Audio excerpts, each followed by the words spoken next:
Halo semuanya, selamat datang di Builders Alpha. Gua Fajar. Gue Ricky. Oke, dan sekarang kita lagi kedatangan Mas Steven Wijaya dari Super Team Indonesia. Selamat datang Mas di Builders Alpha. Selamat datang, terima kasih. Kalau lihat Mas Steven ini selalu senang saya Mas. Kenapa ya? Happy ya. Happy orangnya. Semakin sini, gue udah kenal Steven udah 5 tahun. Tapi kayaknya sekarang yang paling happy. Oh iya ya? Sekarang yang paling happy. Happy banget kayaknya ya. Mungkin agak mumet, sekarang mungkin lebih happy.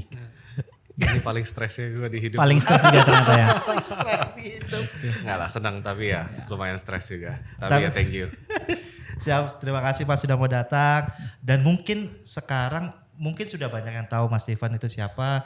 Tapi mungkin boleh sih Mas perkenalan ulang. Mungkin Mas Steven ini dari mana, kayak gitu, backgroundnya apa, untuk teman-teman yang ada di sini. Boleh. Ya. Mungkin buat teman-teman semuanya juga, perkenalkan nama aku Steven. Aku adalah lead atau country manager dari Super Team Indonesia. Sebelum aku jelaskan ke Super Team Indonesia, paling aku jelaskan aku sendiri dulu. Aku ya udah 15 tahun lah berkelana bekerja. Kurang lebih 9 tahun, hampir 10 tahun itu di Web2 atau di industri biasa konvensional. Habis itu hampir 5 tahun, ya hampir kurang lebih 5 tahun itu di Web3. Nah mungkin pasti banyak juga yang nanya kayak lulusan apa segala macam. Aku kuliah di UPH perhotelan. Kerjaan pertama kali aku itu jadi event organizer buat di MICE. MICE itu Meeting Invention Convention Exhibition. Terus pindah ke Indofood, habis itu pindah ke JNT, habis itu ada buka usaha sendiri beberapa kali, habis itu ada buka company juga 3, sempet sukses, habis itu bangkrut, habis itu pindah ke Web3. Web3 itu starting dari 2020 akhir, 2021 awal. Habis itu pertama kali masuk ke Near Ecosystem bareng Mas Ricky juga. Habis itu pindah ke adalah kayak beberapa side job di exchange, di segala macam.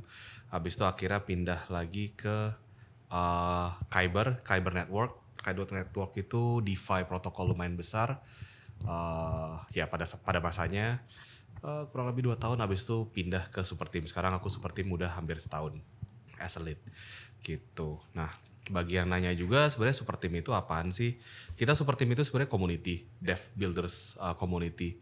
Literally community yang memang tugasnya itu untuk nurture talent, untuk bantu mereka on the spot kalau misalnya ada mentoring atau butuh support atau apapun itu. Dan sampai kita bantuin mereka untuk mencari distribution channel juga gitu. Dan even sampai funding juga. Jadi kurang lebih Super Team seperti itu. Detailnya masih lebih banyak sebenarnya. Tapi nanti aja kita bahas. Kita mungkin bahas dulu tentang history lah. History dari Steven, dari Mas Steven ya.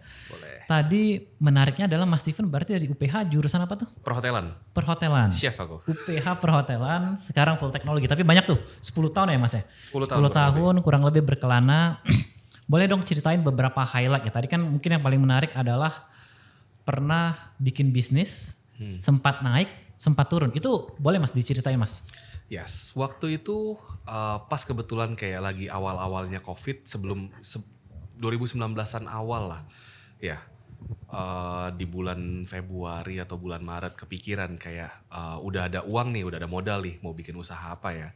Terus kemudian pas kebetulan kayak lagi ada isu-isu lah ternyata di tempat kerjaan aku kalau misalnya semua logistik partner itu akan merumahkan semua pegawainya karena memang cost-nya itu besar sekali karena waktu itu udah bertepatan mau COVID kalau nggak salah udah kepikiran COVID. Ada plan seperti itu, habis itu bakal dipindahkan ke outsourcing. Nah kemudian kayak dari sana aku kepikiran kayak kenapa nggak bikin aja outsourcing. Kayak aku research juga kayak apa sih susahnya bikin outsourcing. Oh ternyata harus bikin harus ada NIB ya jelas. Kalau misalnya outsourcingnya itu tentang security atau kalau misalnya kebersihan itu harus ada harus ada izin berbeda. Jadi kayak dari sana juga aku belajar bikin PT segala macam dan lain-lainnya sampai akhirnya bikin pertama kayak paling cuman serve 50 pegawai sampai peaknya itu aku cover 40.000 orang dari 5 logistik berbeda. Kurang lebih satu logistik itu 8.000 sampai 10.000 orang. Yang monthly yang bulanan dan yang daily-nya itu yang harian kurang lebih 30.000 sampai 60.000 hari aku hitungannya. Gitu. Jadi aku transaksi segitu banyak. Lumayan banyak. Sangat Itu berarti itu yang kayak yang dari Steven yang pernah usaha yang pernah kepikiran kayak tiba-tiba dari melihat problem Benar. terus langsung bikin solution tuh kayak seberapa cepat tuh kayak apakah itu kayak deket-deket COVID apakah kayak instan aja atau sebenarnya kayak ada temen ada partner yang juga kayak bantu encourage gitu untuk kayak ayo kita bikin ini nih. Waktu itu initiate awalnya sendiri, abis itu kemudian kayak aku mulai nyari partner karena memang aku ngerasa juga kalau misalnya aku bukan expertise di daerah sana, di bagian sana. Nyari teman HR, nyari teman finance segala macam untuk bantuin semuanya. Banyak banget ya berapa 40 Apanya? ribu 40.000. 40.000 itu orang kalau yang misalnya di outsource ya. yes, itu PR aku setiap bulan, setiap tengah bulan aku harus bikin invoice 1 rim kertas itu habis. Wow. Kebayang sih. Kebayang banget sih itu males banget. Karena ya anggaplah kayak mereka taruhnya itu kan 1 DC 1 tempat gitu. Nah, jadi kita harus hitung kayak orangnya itu per DC berapa banyak. Bikin invoice per DC kali berapa ratus DC. Terus kali duplikat. 1 rim habis. 1 rim habis. 1 rim habis setiap bulan. Tapi seru. Maksudnya Tapi kayak apakah itu bisnis pertama bukan? enggak, bisnis pertama aku itu sempet coba-coba F&B kan. Pertama kali bikin itu inget banget chicken popcorn namanya Torilla. Terus habis itu bikin minuman segala macam. Masih bazar ke bazar lah karena waktu 2017-2016 itu lagi zaman-zamannya bazar hype-hype banget. Pop-up gitu ya. Pop-up bazar. Nah, itu gagal semua. Paling lama bertahan 3-5 bulan tapi nggak ada yang make profit gede banget itu loh. Paling bayar biaya sewa pop-up 4 juta 3 juta balik itu habis udah kayak diputerin lagi. Biaya modal hilang kan. Belum biaya modal belum capek segala macam. Modal bahan gitu. Terus sampai akhirnya terakhir bikin gelato itu baru sukses. Itu punya toko itu lumayan cepet juga 5 bulan BP. Oke, menarik. Ya, itu 5 bulan BP karena memang waktu itu pas kebetulan bikin gelato aku dan orang tua aku itu suka pergi ke Singapura juga. Jadi setiap kali pulang selalu bawa alkohol. Jadi aku punya stok alkohol kayak ada ratusan botol lah di rumah.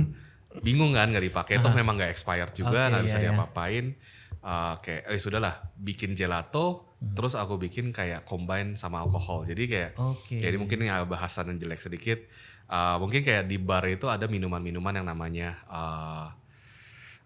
kayak Negroni, White Russian, Black Russian, kayak gitu-gitu. Itu aku semua bikin jadi gelato. Dan alkohol kontennya juga masih agak tinggi. Waktu itu karena memang kita tidak BPOM, jadi tidak ada yang ngecek.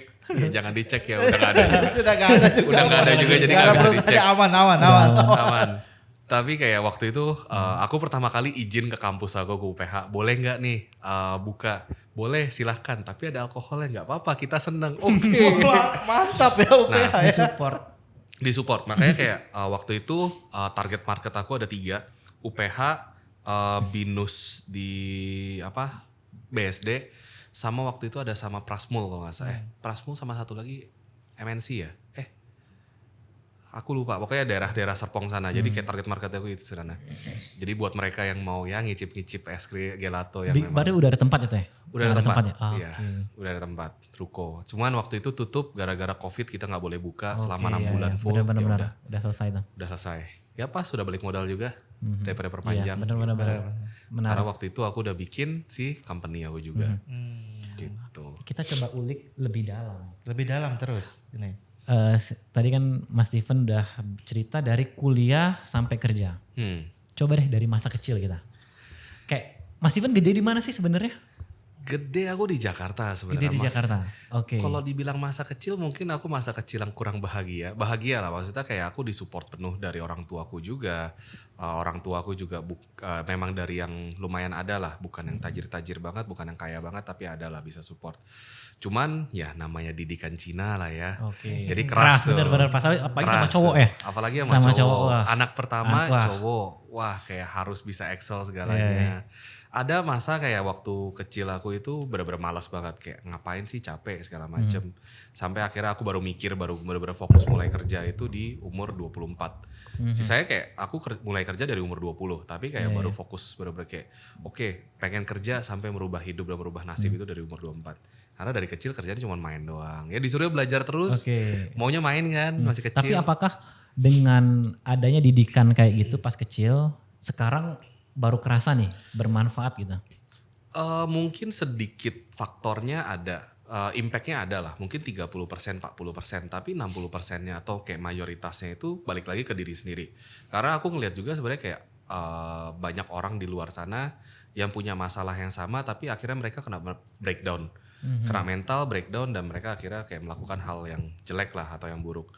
Tapi kayak kebetulan juga untungnya aku punya mentalitas yang lumayan oke, walaupun sempat breakdown juga, ada lah sempat kayak udah mau give up segala macem, ya tapi kayak nggak jadi, akhirnya kayak usaha lagi sendiri. Even kayak waktu aku bangkrut pun itu literally kayak uang hilang semua sampai minus, kayak udah mau give up, udah mau breakdown lagi, tapi balik lagi, aku balik lagi ke sini sekarang gitu. Tadi tergantung lagi gimana caranya orang bisa nangkep juga sih kalau misal dari aku, tapi tetap harus ada support dan dukungan dari orang sekitar juga. Benar sih. What a story ya Mas ya. Iya. What a story. Tapi Gitu. itu kan semua backgroundnya kan belum ada Web3-nya tuh Mas tadi kan. Nggak ada Web3 ya. Apa hal yang pertama kali kayak gue ke Web3 deh. Betul. Itu kan cukup menarik gitu. Jadi waktu 2017 itu aku lagi buka bazar juga, pas kebetulan ngobrol sama teman. Nah teman ditawarin kayak dikasih tahu nih ada kripto segala macam. Itu pertama kali aku kenal. 2017 di bulan Agustus, di bulan September. Karena pertama kali aku beli kripto itu akhirnya masuk itu di bulan Oktober. Di puncaknya Bitcoin 300 juta waktu itu. Aku ingat banget. Puncak. ICO. Iya. ICO itu. Bubble itu. 2017 abis itu ya karena waktu itu aku masih nggak ngerti, memang gak ada basic finance segala macem, aku nggak ngerti sama sekali, barulah mulai belajar di sana sedikit-sedikit, explore dari internet segala macem, ya rungkat-rungkat, tapi nggak aku jual, aku tutup aplikasinya waktu itu masih bitcoin.co.id, akhirnya berubah Indodax 2018 2019, masih ada akunnya, masih sama persis. 2020 baru buka lagi, dan dulu aku beli Doge ya, tinggal kali aja lah Doge berapa banyak. Iya, wow. Gitu dari sana makanya kayak dapat M pertama itu 2019. Dodge. Berarti benar ya kata orang, beli dan lupakan. Iya. Iya, beli dan lupakan. Tapi sekarang mungkin nggak bisa lagi. Kalau sekarang nggak bisa ya. Nggak bisa Jangan, lagi. jangan Berarti diikutin. 1 miliar pertama Steven adalah dari Dogecoin.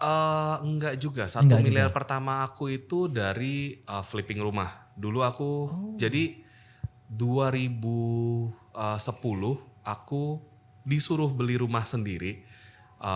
Jadi aku kerja. Jadi memang ya, beda lah sama KPR. Kalau KPR kan aku bayar ke bank. Ini aku bayar ke orang tua. Oke, iya. Jadi dibeliin rumah 250 juta waktu itu daerah Poris. Tinggal nyicil doang kayak sebulan 3 juta, sebulan 3 juta, sebulan 3 juta selama 5 tahun. Ya 5 tahun, hampir 6 tahun. Habis itu di tahun ke-7 aku jual, which is kayak di 2017 aku jual. Karena buat modal. Oke, iya. Jual cuman kayak aku pikir sayang banget nih rumah. Udah dapat jualnya kalau nggak salah hampir 800 juta. Wah, Nah. berkali lipat udah. Iya, 3 kali lipat, hampir 3 Tiga kali kali lipat. lipat. Dalam 7 tahun, lumayan kan, investment baik. Terus akhirnya aku beli rumah lagi daerah Semanan. Daerah Semanan itu rumah rusak, harga worth-nya itu sebenarnya 1,1 M. Akhirnya karena memang udah rusak, udah broken segala macem, aku tawar kayak di 750. Oke, karena memang butuh cepet juga.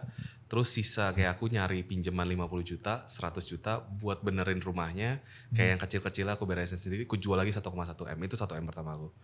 Oh, dari flipping Flipping rumah. Jadi 6 bulan itu 3 bulan, 4 bulan renovasi, 2 bulan buat nyari salesnya, kejual laku. Yang jualnya Mas Steven sendiri atau kayak pakai agent, pakai property Kita agent? bantuin agent juga Agent segala itu. macem, tapi memang fee-nya kecil doang kok, 2%. Gitu. Menarik. Jadi M pertama itu dapat dari sana. Kalau gue lihat-lihat nih, Jar, berarti Steven ini sangat hustling. Hustling. Hustling ya. Dari berapa tahun kayak dari perjalanan hidupnya tuh hustle terus, nggak ada fase diem aja lah kayak gitu kan. Iya, benar. Tapi sebenarnya ada gak sih Mas kayak fase kayak ya burnout tadi ya, kayak burnout tuh Ada.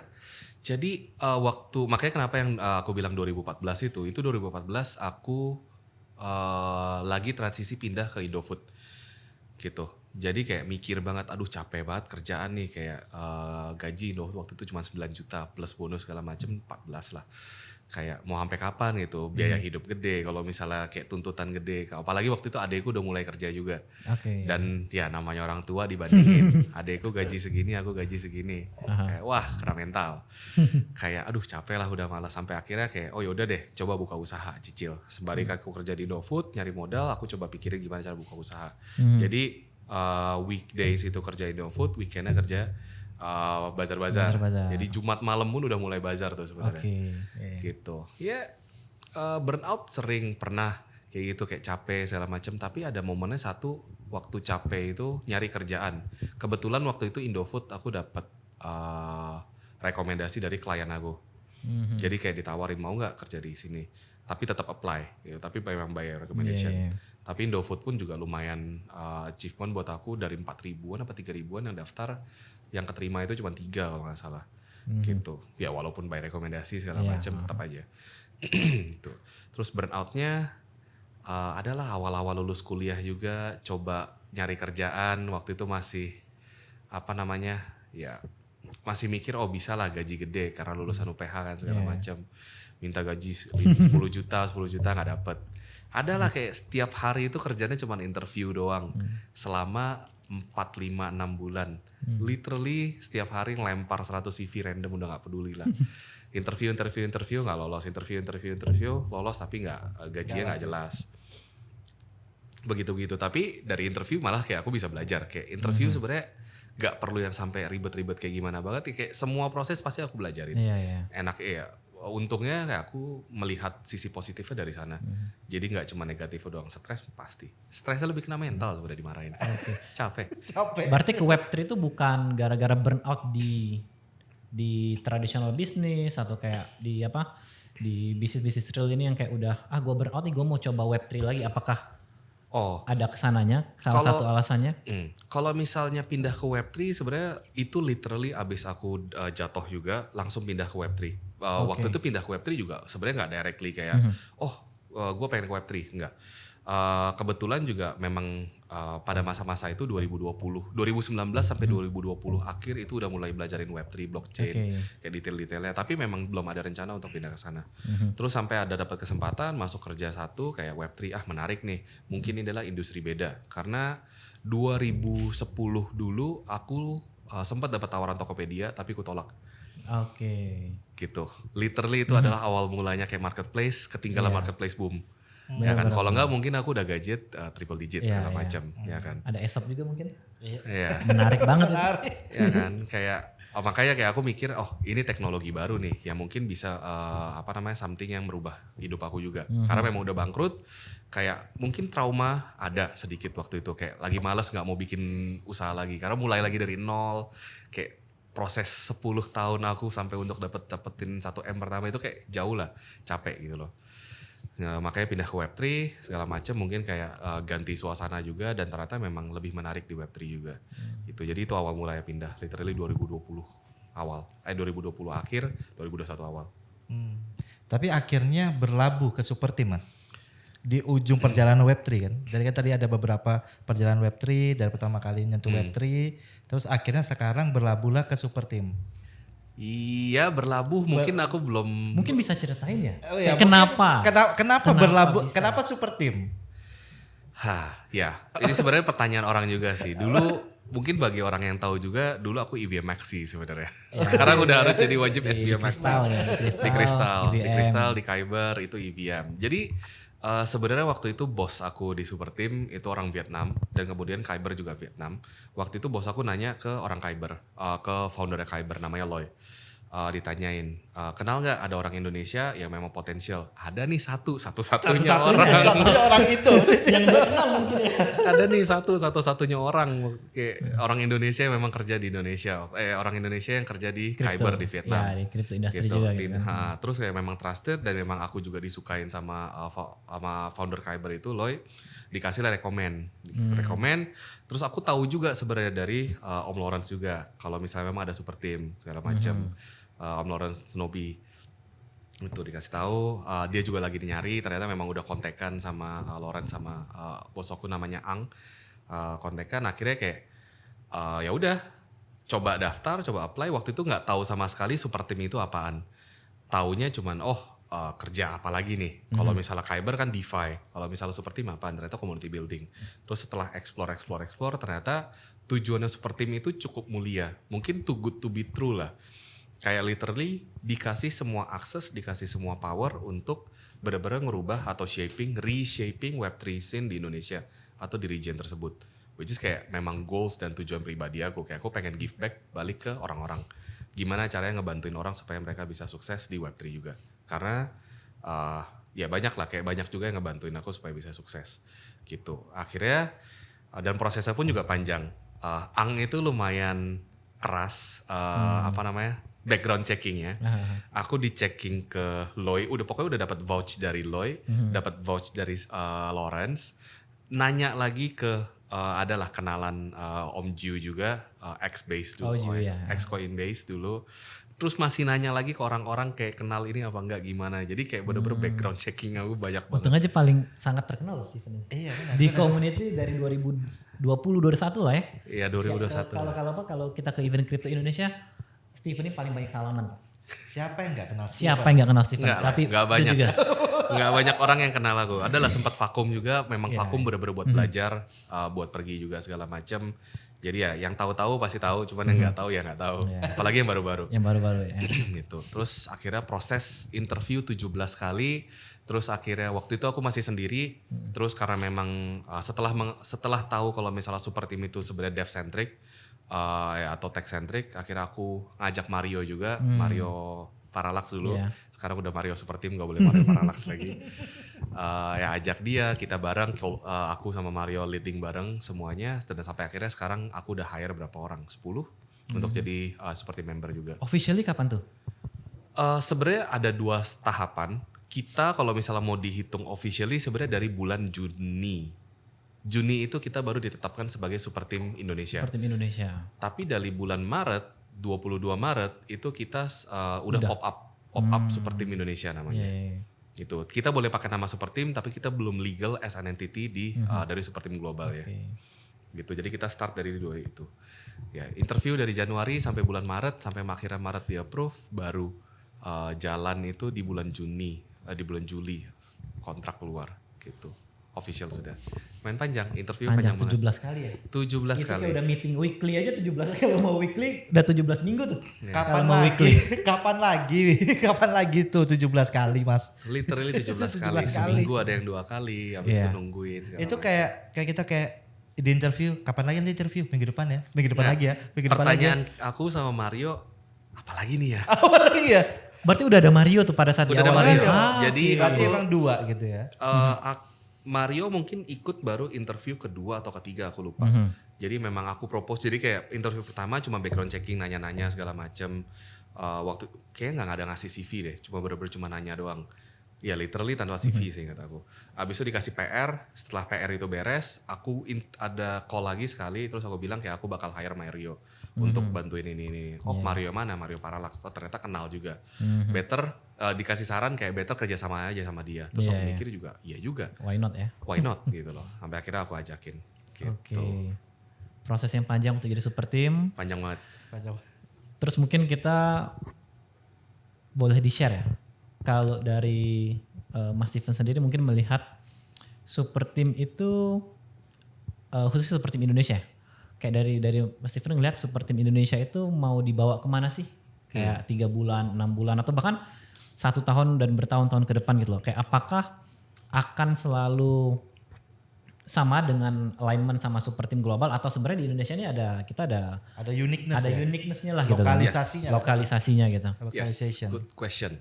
Sebenarnya kita dikasih kebebasan untuk kita punya standar KPI sendiri dari super team global, tapi kita dikasih kebebasan untuk adjust KPI-nya itu atau goals-nya sesuai dengan region tersebut.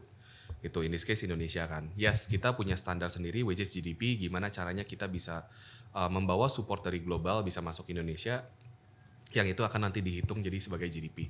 Itu mau baik itu investment, bounties, grants, kerjaan dan segala macam. Gitu. Nah, kalau misalnya aku sendiri ngelihat di Indonesia itu sebenarnya kita belum ready untuk minta investment. Adalah beberapa project yang memang ready. Belum ready-nya itu bukan gara-gara konsepnya jelek atau projectnya jelek, tapi dari memang bisnis mindset-nya itu belum ada. Gitu. Kebanyakan orang. Jadi apalagi waktu zaman-zaman 2022 sampai 2024 itu kayak orang mikirnya bikin project harus minta funding, bikin project harus minta investment, bikin project. Jadi kayak kebanyakan salah di sana. Makanya kita as a super team kita berusaha merubah habit tersebut supaya mereka bisa berjalan dengan bootstrap dulu, dapat funding, bantuan funding, grants atau apapun itu baru minta investment. Karena minta investment di awal ya ada jeleknya juga, rugi kalau misalnya pre-seed karena udah share banyak gitu, udah lepas share-nya banyak. Kalau misalnya memang udah bisa dapat traction baru lebih bagus. Nah makanya dari talent pun juga kita berusaha edukasi talentnya, habis itu dari projectnya pun juga kita juga berusaha mentoring projectnya supaya jenis-jenis projectnya itu yang acceptable di global dan memang bisa survive dan sustain sampai mereka bisa bisa survive dan sustain. Tidak cuma bikin project, yang penting projectnya jadi, habis itu udah nggak jadi apa-apa, nggak bisa make money gitu. Sampai ke terakhir itu partnership atau distribution channel. Kita distribution channelnya itu mungkin ini satu-satunya hal yang dilakukan oleh super team. Even super team global tidak ada yang melakukan seperti ini. Kita doang yang partnership dengan government, directly dengan government. Tujuannya apa? Mungkin banyak dari kalian juga yang mikir bahwa government itu sebenarnya nutup-nutupin kita untuk berindustri atau berkarya di sektor Web3. Sebenarnya enggak. Ditutupin itu sebenarnya untuk hal-hal atau bagian-bagian tertentu aja. Tapi kalau misalnya kita untuk berinovasi dan untuk mengembangkan suatu project, mereka sangat open sekali. Karena basically government itu pun juga mereka mau memasukkan satu atau dua jenis susunan teknologi Web3 ke dalam framework mereka. Jadi itu sebenarnya udah ada aturannya juga. Nah makanya kenapa kita lumayan mudah juga datang ke government, kita datang dengan memang ya balik lagi mungkin aku lupa mention juga, kita super team tidak pernah meminta uang, kita tidak pernah meminta bayaran apapun, semuanya free, dan kita datang ke government juga as a consultant, kita memberikan solusi buat government juga. Jadi hal-hal tersebut yang beda, yang kita dikasih full access, dikasih full authority. Of course kita tidak bisa main tanda tangan seperti itu aja karena kita perlu izin segala macam, tapi kita semuanya consult. Jadi mungkin ada banyak lah chain yang masuk ke Indonesia segala macam. Aku tidak menganggap mereka sebagai saingan karena aku yakin mereka tujuannya itu sama.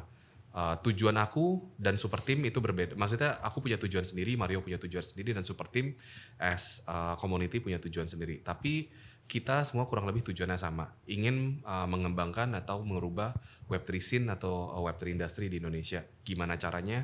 Mulai dari nol, dari talent, project sampai ke distribution channel, itu yang kita lakukan.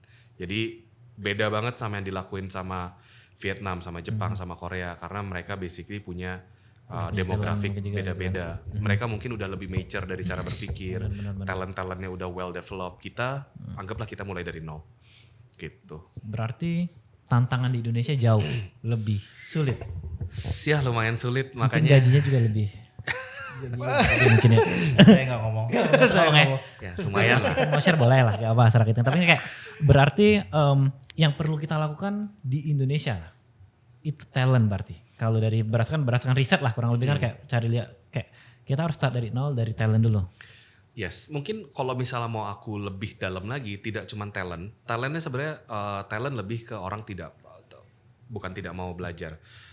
Mereka belajar tapi mereka cuma di EVM doang dan mereka tidak mau mengembangin lagi. Makanya kayak dari kurikulum universitas pun tidak ada diajarkan Web3, even AI yang harusnya udah berguna banget. Maksudnya yang common tidak ada urusan Web3-nya sama sekali, AI pun jarang ada yang ngajarin gitu loh. Nah itu justru kesempatan teknologi yang harus kita pelajari sebelum kita ketinggalan, ya kan. Nah kalau talent tidak terlalu bermasalah, tapi buat aku sebenarnya masalahnya di mindset. Mungkin kalau misalnya dari dulu aku sering dengar lah orang Indonesia itu nggak kesulitan apa-apa, which is benar sebenarnya. Mau cari makan tinggal nyangkul, nanem, ada, ya kan. Mungkin gara-gara mindset itu juga, jadi kayak oh ya udahlah, gua nggak kerja nggak apa-apa, gua nggak belajar nggak apa-apa. Itu sebenarnya yang mau aku rubah. Sebenarnya asal mau usaha, siapapun bisa sukses. Mungkin taraf suksesnya beda-beda, tapi seenggaknya mereka bisa hidup dengan santai dan nyaman. Gitu. Jadi itu juga yang mau aku rubah. Buat aku edukasi itu tidak terkendala dengan finance, dengan biaya atau apapun. Makanya kayak tinggal request saya, tinggal ngobrol aja. Kalau misalnya memang bisa kita support, pasti kita support dalam segi apapun itu. Gitu. Jadi buat aku mindset sih paling penting sih. Oke, berarti udah 7 bulan ya running officially super team. Iya, officially ini running 7 bulan. 7 bulan. Gimana feedback? Mungkin ada 2 feedback ya. Pertama feedback dari community local community gimana. Terus yang kedua gimana orang global ya. Mungkin super team yang lain atau bahkan community di luar itu melihat Indonesia gitu. Super team Indonesia ataupun talent Indonesia secara umum gitu. Yes. Kalau misalnya feedback dari community lokal mungkin mixed ya. Ada yang senang banget akhirnya Solana literally masuk ke Indonesia in a sense kayak buat mereka yang mau belajar SVM, buat belajar Rust itu mungkin susah banget karena balik lagi tidak semua orang Indonesia itu bisa bahasa Inggris dan semua resources-nya itu bahasa Inggris, jadi ada orang yang menjelaskan dalam bahasa Indonesia, makanya mereka support banget. Terus balik lagi ada lagi juga kayak kita memberikan basic lah buat aku ini kayak mentoring, brainstorming idea segala macam yang akhirnya kayak mereka punya mentor tersendiri yang rata-rata mentor sekarang itu kalau misalnya mau ditanyain bayar dulu berapa gitu loh, kayak 100.000, 500.000 per sesi cuma buat ngobrol, cuma buat konsultasi, yang itu pun juga belum tentu mereka bisa make money. Ini kayak mereka bisa free book call kapanpun dimanapun siapapun, tinggal mentoring aja gitu. Itu feedbacknya lumayan bagus, tapi ada juga feedback yang kayak mungkin kayak udah biasa di EVM kayak ngapain sih kayak bikin di SVM lagi segala macam, kayak EVM Maxi lah nih EVM biasanya. Maxi lah sebenarnya Orang kayak, lama. benar sebenarnya kalau misalnya dari aku ya bukannya kayak kita super team itu as a community bukan berarti kita maksa kalian untuk maju atau masuk ke Solana. Itu sebenarnya persepsi orang yang salah, ya kan. Ada kesempatan yang lumayan bagus yang diberikan dari Solana, silahkan ambil itu. Iya. Jadi bukan kayak ayo dong kalian harus bikin di Solana. Kalau misalnya memang tiba-tiba ada kesempatan baru di EVM, silahkan. Seenggaknya kalian explore tempat lain dulu. Karena kalau misalnya memang ikannya sudah habis di tempat itu, pindahlah ke kolam lain. Iya betul. Ya kan. Kalau misalnya nanti udah balik lagi, memang favorit kalian di sana karena memang pas depan rumah, ya silahkan pindah lagi gitu loh. Tapi seenggaknya kalian punya pengalaman lain, kalian punya experience lain. Itu yang dibutuhkan dari dalam hidup kalian. Jadi jangan monoton. Begitu-begitu doang kalian gak mau pindah, justru kalau misalnya kebanyakan seperti itu kalian sulit untuk sukses. Ya aku sukses karena memang pindah-pindah kerjaannya. Selalu explore. Selalu explore. Berarti super team tidak pernah mengikat Mas, tidak pernah mengikat orang-orang untuk ayo bikin di project di atas Solana gitu. Tidak, jadi gini konsepnya. Kalau misalnya mereka sudah bikin project, mereka mau bikin project di Solana, mereka mau bikin project dimanapun silahkan. Even mau bikin project misal di Ethereum atau Bitcoin di Lightning Network juga silahkan gitu loh. Kalau misalnya memang mereka ngerasa memang pasarnya di sana. Kalau misalnya sekarang mereka mau bikin project di Solana, ya karena mereka join hackathon segala macam. Tapi abis itu mereka mau multi chain, terserah mereka. Silahkan mungkin kayak banyak banget yang nanya ke aku boleh nggak, silahkan, kayak kita tidak pernah melarang gitu loh. Kalau misalnya memang dapat offer yang lebih baik dan kalian ngerasa kesempatan di sana oke, silahkan. Dan kita tidak pernah mengelompokkan, mengotak-ngotakan kayak oh ini orang Ethereum, oh ini orang Base, oh ini orang Sui, enggak, silahkan. Even kayak yang datang ke weekend class kita juga itu campuran, ada yang dari NIR, ada yang dari Sui, ada yang dari Arbitrum segala macam. Oke, mungkin pertanyaan terakhir kali Mas ya untuk Mas Steven. Pertanyaan yang serius nih. Pertanyaan serius. Apa itu? Ini juga pertanyaan dari saya sendiri, dari Mas Riki juga. Super team sudah hadir nih Mas di Indonesia gitu kan. Dan juga sudah membuat banyak banget program untuk membangun edukasi yang lebih baik ke depannya kayak seperti itu. Mungkin Mas ya? Saya mau bertanya, apa sih harapannya mungkin dari pribadi atau juga dari super team juga, harapannya untuk para developer atau para orang-orang yang mau menjadi developer di Indonesia pun juga yang sudah bikin project, harapannya dari Mas Steven tuh apa ke depannya? Sebenarnya harapan aku cuma satu. Ya kalau misalnya aku pribadi, aku benar-benar pengen ngebantuin orang, give back ke orang supaya mereka bisa ikutan sukses dan ikutan menjadi seseorang lah yang memang benar-benar bisa membuat sesuatu. Karena buat aku kayak aku udah coba melakuin ini udah beberapa tahun dan memang impactnya itu juga gede. Kayak orang mulai sharing juga, nggak pernah minta bayaran, nggak pernah ngapa-ngapain, itu dari aku sendiri. Nah untuk developer atau builders Indonesia sebenarnya satu, tujuan kita adalah ingin membesarkan Web3 industri di Indonesia. Ya mungkin ini ada korelasi ya dengan gaji segala macam juga. Permintaan developer atau builders dari Indonesia itu sangat banyak sekali dengan gaji yang cukup masif. Of course kayak gaji USD. Sedangkan dari beberapa tahun ini kita sulit banget menyuplai atau menyuplai developer atau talent-talent dari Indonesia. Gimana caranya? Ya kalian harus belajar dulu. Kalian harus punya quality standard yang memang udah global, bukan quality standard yang cuman biasa-biasa aja, supaya kalian bisa ekspor ke sana juga. Dan kalian bisa kembali lagi ke Indonesia untuk membangun hal-hal yang besar juga di Indonesia. Gitu. Nah, makanya harapan aku adalah kalian benar-benar bisa belajar. Cobalah seraplah dulu ilmunya, dilihat dulu. Kalau misalnya kalian tidak yakin, kalian lumayan cukup oposisi dengan apa itu Web3, blockchain, kalian masih korelasi ini Web3 dan blockchain itu dengan kripto, kalian salah, 100% salah. Karena Web3 dan blockchain itu adalah teknologi, sedangkan kripto itu adalah financial instrument-nya. Gitu. Jangan disamakan dua-duanya karena teknologi dan financial instrument itu berbeda. Jadi kalian pelajari dulu, kalau menurut kalian berguna, silahkan coba, silahkan explore. Kalau menurut kalian tidak berguna, itu urusan kalian. Kita tidak pernah memaksa kalian untuk untuk berkarya, untuk membuat project segala macam. Karena balik lagi yang kita cari juga orang yang committed, yang kita mau ajak berubah. Satu orang pun nggak apa-apa, karena dengan satu orang kita bisa bikin ripple effect, kita bisa merubah 10 orang lainnya, 100 orang lainnya, 1000 orang lainnya, gitu. Sampai akhirnya ya semua orang juga sudah mulai melek tentang Web3. Simple lah, kayak kita tahun 98, mungkin banyak juga yang belum tahu, 98, 99 itu Web3 boom, bukan Web3 boom, .com boom. .com boom tahun segitu kita oposisi semua, kayak apaan sih ini, kayak buat apaan sih segala macam, bla bla bla bla. Sekarang kita semua pakai. Anggaplah blockchain dan Web3 seperti itu ke depannya. Kalian preparasi dulu, persiapan dulu untuk semuanya untuk perubahan teknologi ke depannya. Karena mungkin tidak akan selama kayak internet .com boom dulu butuh 15 tahun untuk mature. Mungkin ini akan lebih cepat lagi. Mungkin ya 5 tahun, 3 tahun ke depan sudah mulai mature dan sudah mulai diaplikasikan ke semua orang gitu. Jadi ya itu sih. Gua pertanyaan terakhir nih.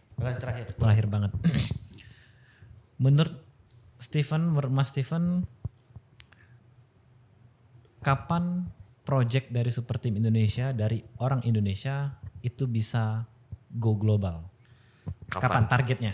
Atau kayak proyeksi target kayak kira-kira bulan ini, tahun ini mungkin kan harus ada satu project yang lahir dari Super Team Indonesia yang mainnya di global. Kalau kapan sebenarnya sudah dilakukan sama Mas Riki dari dulu. Jujur pertama kali tahu ini Mas Riki kayak ada satu project namanya paras.id, terus tahu itu punya orang Indonesia, bangga banget sumpah. Karena ya waktu itu aku juga masih baru terjun juga ke Web3 segala macam, tapi ya tahu project Indonesia bangga banget. Makanya kalau misalnya sekarang mungkin udah ada beberapa, kayak dari project Super Team itu ada 3 yang go global sebenarnya. Ada CFL, ada Jatevo, ada Solder, even kayak yang lain-lain go global tapi mungkin yang belum masif lah, kayak Demon Protocol juga ada segala macam. Cuma kalau misalnya kita mau bilang go global dan TVL atau valuasi ya di atas $100 juta, mungkin within this year bisa ada 1 atau 2. Oke, itu ya. Aku lumayan optimistic within this year ada. Oke, keren. Gitu. Mari diwujudkan. Karena CFL valuation wise itu udah mulai nyentuh 50 juta lah. Oke, kasaran. Make sense, gitu. ya. Makanya ya mungkin jelek-jeleknya aku bisa dapat dari CFL, tapi kalau misalnya syukur-syukurnya aku bisa produce satu project lagi yang memang bisa go global dengan worth gitu. Gitu. Berarti Bisa. CFL-nya harus diundang. CFL harus diundang. Si Boleh. bro itu harus diundang, Harus si bro diundang. itu ya. Tapi ini sedikit sharing aja ya. Aku dulu jujur quote in quote lumayan skeptical dengan orang Indonesia. Ini dark side aku sedikit lah. Karena memang aku tinggal lama banget di luar. Waktu aku vakum aku berkeliling ke Jepang, ke Singapura, ke Thailand, ke Vietnam. Itu pindah-pindah terus nomaden sampai akhirnya menetap di Bali selama beberapa lama. Itu aku selalu dapat bad impression tentang orang Indonesia. Sampai at one point aku males mengungkapkan diri aku sendiri sebagai orang Indonesia. Bilang ya orang Singapura, orang juga percaya kok.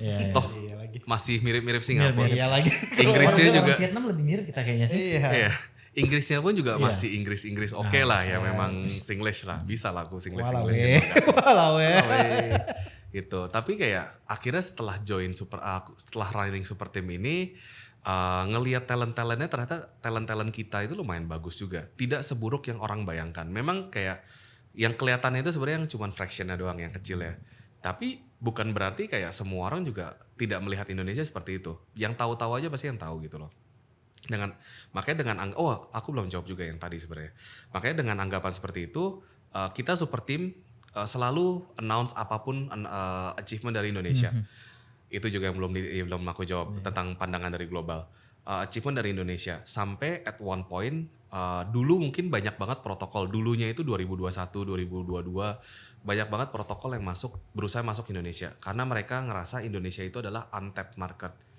Kalau misalnya kalian sadar, narasi kita selalu sama 5 tahun ini, untapped market. Padahal tidak seperti itu. Yang belum dirubah adalah mindsetnya. Gitu. Makanya kita berusaha berkarya, kita selalu announce apapun achievement yang ada di Indonesia untuk ke global. Kayak salah satu achievementnya CFL itu juara 1 gaming track di Colosseum against 1.900 project lainnya, which is itu huge achievement banget. Solder walaupun tidak menang tapi dapat honorable mention dan udah ada beberapa juga yang mau support. Terus ada juga Circula itu yang bikin blood bank distribution itu dapat funding, dapat investment dari Native Capital sama dari Animoca gitu. Dan itu lumayan achievement lah. Jadi kayak mulai banyak banget project-project global, visi-visi yang ngelihat kalau misalnya Indonesia ini udah mulai serius. Jadi selagi api masih menyala, jangan kalian nggak mau ikutan lah. Ikutan aja, dengerin dulu, nggak ada salah ya dengerin. Makan waktu, yes, karena pasti akan makan waktu kalian, tapi waktu kalian tidak akan disia-siakan. Karena ini informasi yang memang oke banget gitu. Keren banget. Mungkin kita akhiri saja. Ya, sudah Terima panjang kasih lebar. atas Sangat waktunya. banyak informasi tentang banyak orang atau Mas Steven kan? Iya. Mas Steven informasinya dapat, super team dapat, sama opportunity ke depan ya. Opportunity ke Dan depan. yang paling penting harapannya. Banyak Betul alpha sekali. Mas. Karena builders alpha. Build Benar. alpha, betul. Banyak alpha. Alfanya kalau gua bisa simpulkan nih, Oh, iya. alfanya adalah bikin di super team aja. Kayaknya gitu ya. Untuk hal ini ya. Boleh. Boleh. Seenggaknya cari informasi di super Cari team. informasi. Banyak banget alpha. Banyak banget. Kalau kata Mas Steven, come. Ya, biasa gitu, come di super team kayak gitu. Oke, Mas Steven terima kasih banyak. Terima Thank kasih you. Di banyak. sela-sela waktu yang sibuk sudah mau mampir ke sini. Terima kasih. Nanti Terima mungkin kita kasih, bisa Mas bertemu Fajar. di Terima next kasih, Mas episode Ricky. lagi. Kita bicarakan yang lebih seru lagi. Gitu kan. Siap. Pasti seru. Pasti seru. Ditunggu. Oke, terima kasih. Terima kasih semuanya. Terima kasih atas undangannya Mas Ricky. Semoga Builders Alpha juga makin sukses ke depannya. Amin. Bisa Amin. cover yang bener-bener daging-daging semuanya. Pastinya. Dan juga begitu juga Mas Fajar. Terima Siap, kasih. terima kasih Mas. Oke semuanya, terima kasih. Sampai ketemu di next episode. Thank you.